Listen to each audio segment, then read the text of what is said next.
और दोस्तों बताओ, सारा क्वेश्चन बन रहा है ना? यार जितना बन रहा है खूब बनाओ। आर.एस. अग्रवाल को भी बना के ख़त्म कर दो, और कमी पड़े तो नेट से सर्च मार के क्वेश्चन बनाओ, खूब क्वेश्चन बनाओ। जैसे कोई क्वेश्चन का ट्रिक बता देने से वो क्वेश्चन आसान हो जाता है, वैसे ही हम लोग बिना ट्रिक के क्वेश्चन को आसान कर देते हैं, है ना? तो भाई लास्ट डे हम लोग क्या पढ़े थे?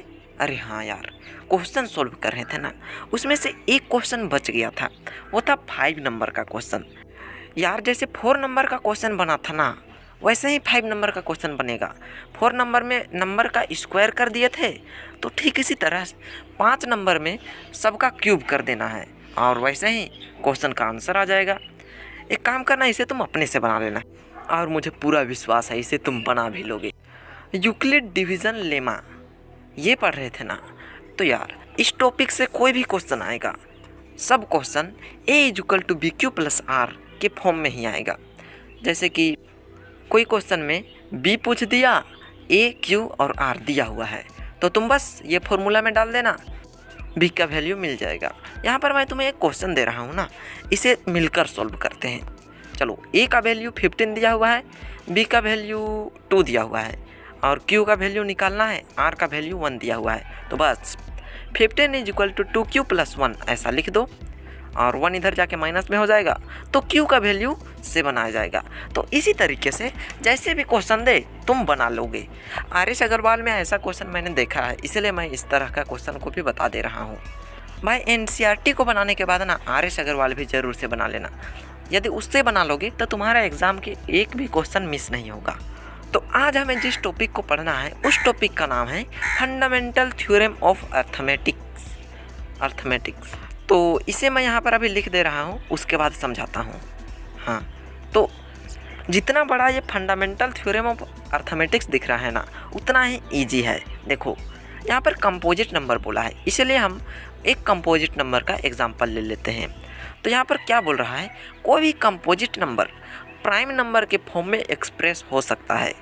एक काम करते हैं, 6 का प्राइम फैक्टराइजेशन कर देते हैं, 2 3 जा 6। हाँ, तो ये प्राइम नंबर के फॉर्म में एक्सप्रेस हो गया। आगे क्या बोलता है, जो प्राइम नंबर होगा ना वो यूनिक होगा।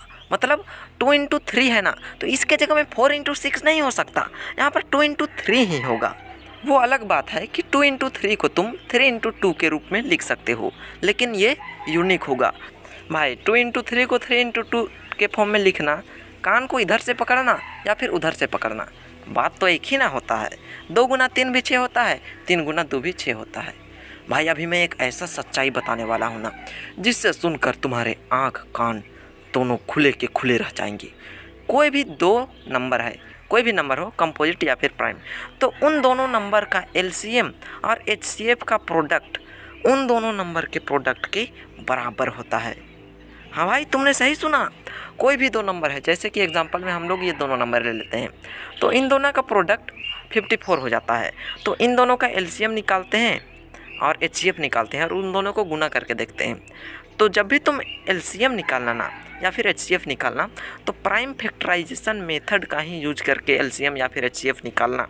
तो हम लोग यहाँ पर प्राइम फैक्टराइजेशन मेथड अप्लाई कर देते हैं। 2 का वैल्यू 3 का वैल्यू, 2 × 3 लिख सकते हैं, 3 को 3 × 3, तो इसमें 3 कॉमन हो गया। एलसीएम में क्या होता है, जो कॉमन होता है ना उसको एक बार लिखा जाता है, और बाकी को जितना है उतना बार। तो 3 × 2 × 3 हो गया, तो एलसीएम इसका 18 आ गया। अब एचसीएफ देखते हैं, यहाँ पर ये दोनों नंबर में सबसे बड़ा कॉमन 3 है, तो इसका एचसीएफ हो जाएगा 3, क्योंकि एचसीएफ का फुल फॉर्म ही होता है हाईएस्ट कॉमन फैक्टर। तो यहाँ पर सबसे हाईएस्ट कॉमन 3 ही है। जितना नंबर दिया हुआ रहता है वो सारे नंबर में जो सबसे हाईएस्ट कॉमन रहता है ना, वही उस नंबर का एचसीएफ हो जाता है। तो यार अभी मैं तुम्हें 2 मंत्र दिया हूँ, ये दोनों मंत्र से तुम्हारा 1.2 एक्सरसाइज कंप्लीट हो जाएगा। हाँ यार, सारे क्वेश्चन को तुम बना लोगे, बस ये 2 मंत्र। विश्वास नहीं कर रहे हो? चलो क्वेश्चन सोल्व करके देखते हैं। सबसे पहला क्वेश्चन ये है कि तुम्हें प्राइम फैक्टर्स के फॉर्म में नंबर को लिखना है। सबसे पहला नंबर है 140, तो इसका प्राइम फैक्टराइजेशन कर देते हैं और इसको प्राइम फैक्टर के रूप में लिख देते हैं। हो गया आंसर। लेकिन भाई ये जो आंसर है ना, ये थोड़ा काम चलाऊ है, और तुम तो मेरे यार हो, तुम तो मेरे भाई हो, तुम काम चलाऊ आंसर क्यों लिख सकते हो? तुम गजब की पढ़ाई के भाई हो ना, तो तुम थोड़ा प्रोफेशनल आंसर लिखना।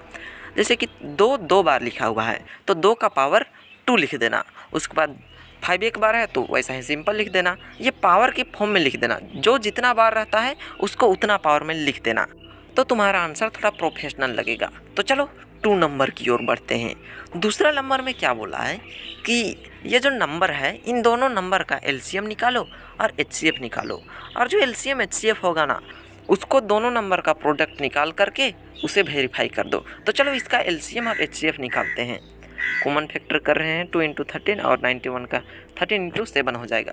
तो चलो इन दोनों में कॉमन क्या क्या होता है देखते हैं।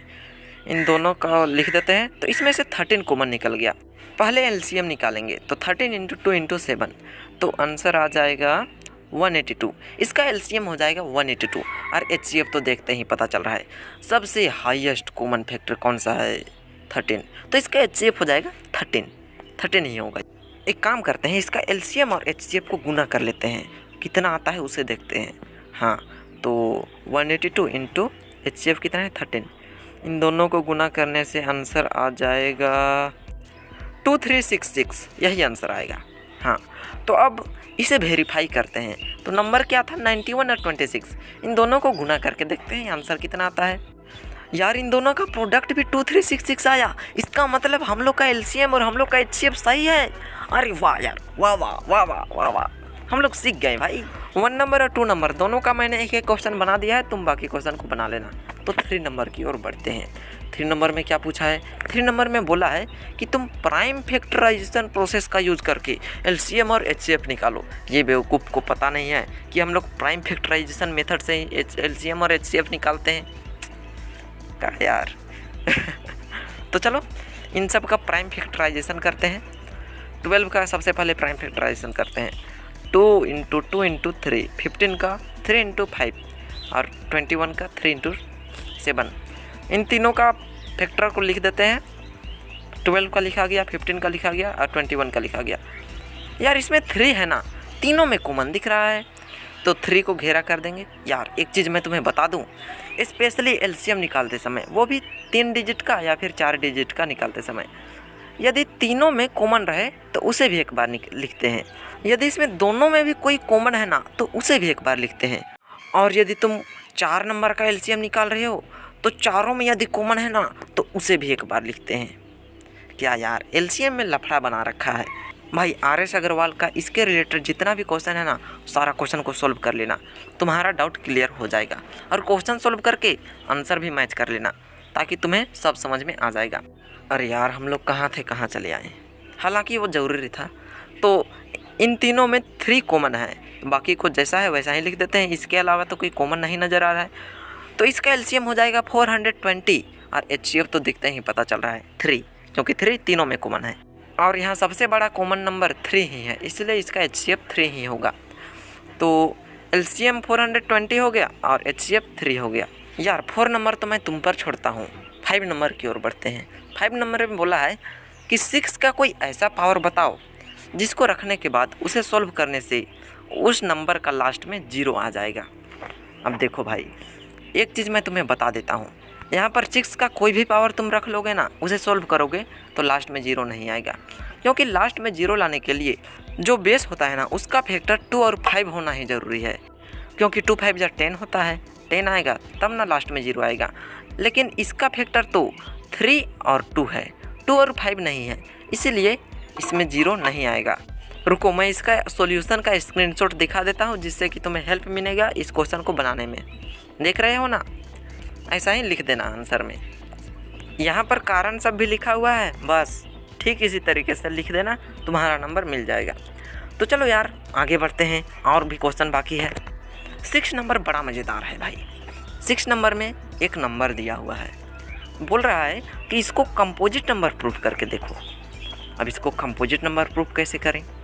देखो भाई, हमें तो पता ही है, वैसा नंबर जिसका फैक्टर 2 से ज़्यादा हो जाए उसे कंपोजिट नंबर कहते हैं। तो इसका फैक्टर निकालते हैं। भाई क्लास 9th में तो तुम पढ़े ही थे, 2nd चैप्टर में फैक्टराइज कैसे करते हैं। तो इसे फैक्टराइज करो। देखो यहाँ पर 2 टर्म है, हाँ तो दोनों टर्म से 13 कॉमन है, तो एक काम करते हैं 13 को कॉमन निकाल देते हैं।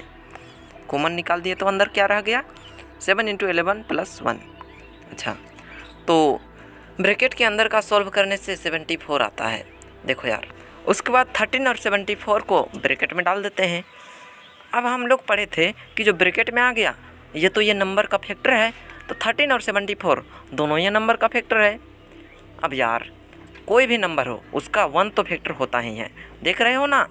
इस नंबर का फैक्टर 2 से ज़्यादा है यानी 3 है, तो ये कंपोजिट नंबर प्रूफ हो जाएगा। बोला था ना यार, कोई भी क्वेश्चन हो इस प्लस और ये सलाई रेंज की मदद से सॉल्व हो ही जाएगा, उसका पोल खुलेगा ही। तो चलो 7 नंबर के क्वेश्चन की ओर बढ़ते हैं। भाई यहाँ ना इसका एलसीएम निकाल देना, आंसर आ जाएगा। और एक चीज़ ध्यान से सुन लो, एलसीएम प्राइम फैक्टराइजेशन मेथड से ही निकालना। कितना बार मैं तुम्हें बोल रहा हूँ, प्राइम फैक्टराइजेशन मेथड से ही निकालना, नहीं तो गड़बड़ हो जाएगा यार। तो चलो मिलते हैं नेक्स्ट पार्ट में, नेक्स्ट एक्सरसाइज का पोल खोलने के लिए। मुझे लगता है ना नेक्स्ट एक्सरसाइज में बड़ा क्वेश्चन आएगा, इसलिए ये बड़ा सलाई रेंज से इसका पोल खुलेगा। देख रहे हो ना इसका मुंह कितना बड़ा है चलो तो फिर मिलते हैं नेक्स्ट पार्ट में।